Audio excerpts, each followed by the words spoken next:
Hello guys and welcome back to the channel. As you have seen from the title, today we are going to discuss various steps in which you can be able to follow to be able to start your own podcast. Watu wengi wamekuwa kiniuliza from the comment section, Robinson ongelea hii story, tuambie tunaweza fanyaje ndio tuweze kuanza podcast yetu. So today I'm going to take you through all the steps you can be able to follow ndio uweze kuanzisha podcast yako.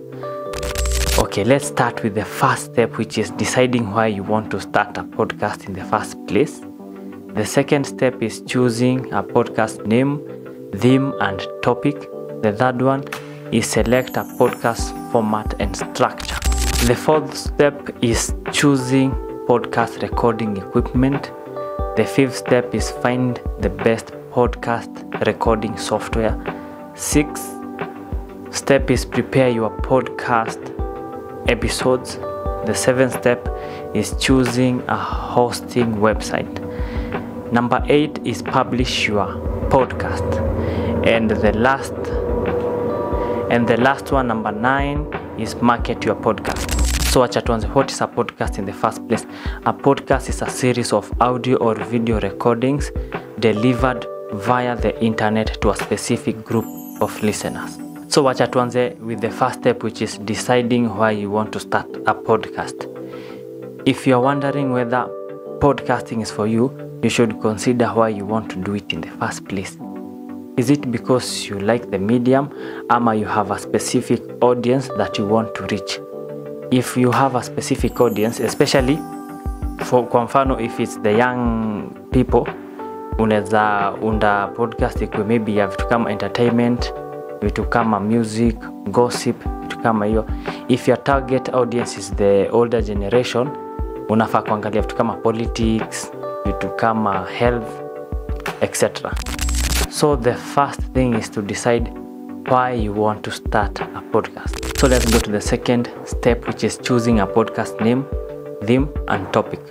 Unafaa utafute ile jina itakuwa rahisi audience kukumbuka, isikuwe jina refu, ikuwe jina fupi na not just fupi, ikuwe catchy yenye audience wataweza kukumbuka kwa urahisi sana. The next thing is ni kuchagua theme ama topic.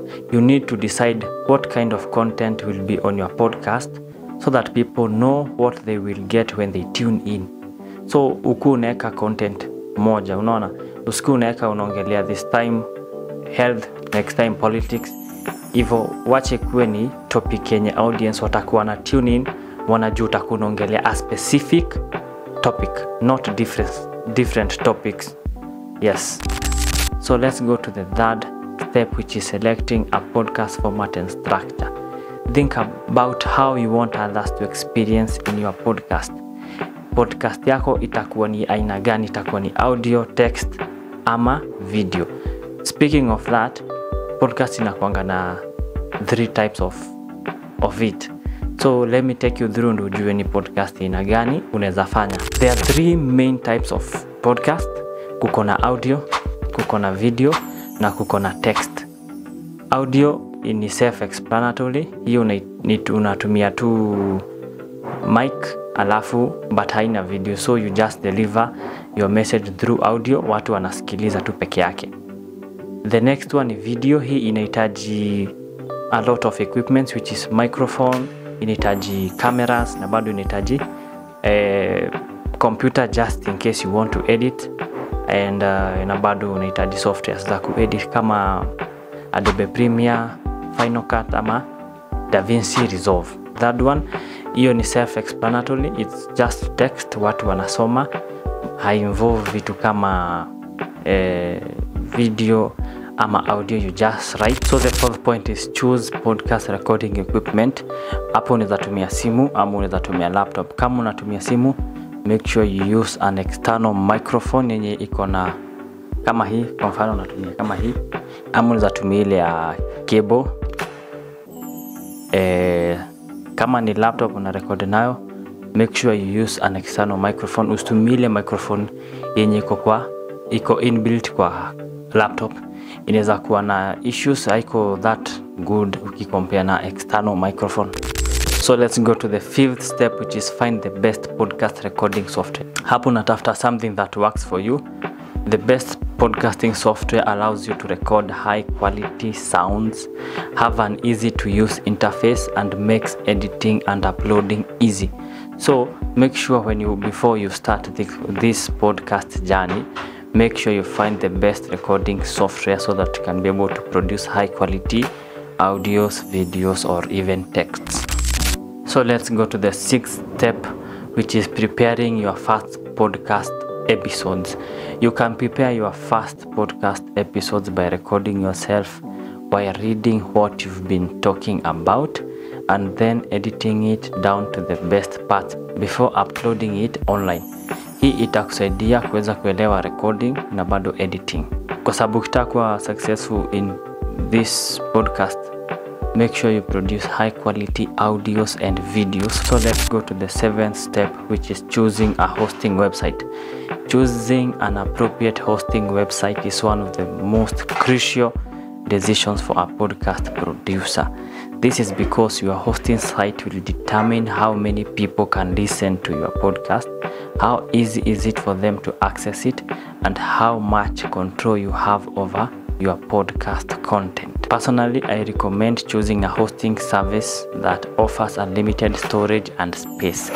These are very important because they give you the freedom to upload large files, video zile ziko na file kubwa kabisa, without worrying about whether or not you'll be able to meet the demands of your listeners. It would help if you also looked for a user-friendly service that allows you to create new episodes and share them with other users quickly. Sites like SoundCloud and YouTube offer this type of service for free. However, if you prefer something more custom-made for podcasting, many other options are available, like Google Podcast, especially huku Kenya. Google Podcast is a great option because it offers free hosting and is easy to use and is the best podcast host for Kenya. So let's go to the 8th step, which is publish your podcast. Now that you have your podcast, it is time to publish it. Upload your podcast episodes on your host website and schedule them for playback on your website or elsewhere. You can also add descriptions, tags, and other metadata to help people find your content when searching for podcasts on their devices. The next step, which is very important, is marketing your podcast. You can market your podcast in several ways. If you have business website, use it to promote the show. If not, you can advertise on other social medias, vitu kama YouTube, TikTok, Facebook. For YouTube, you can create a YouTube channel for your podcast to host all your videos. You can also create a separate YouTube account for each episode for your podcast.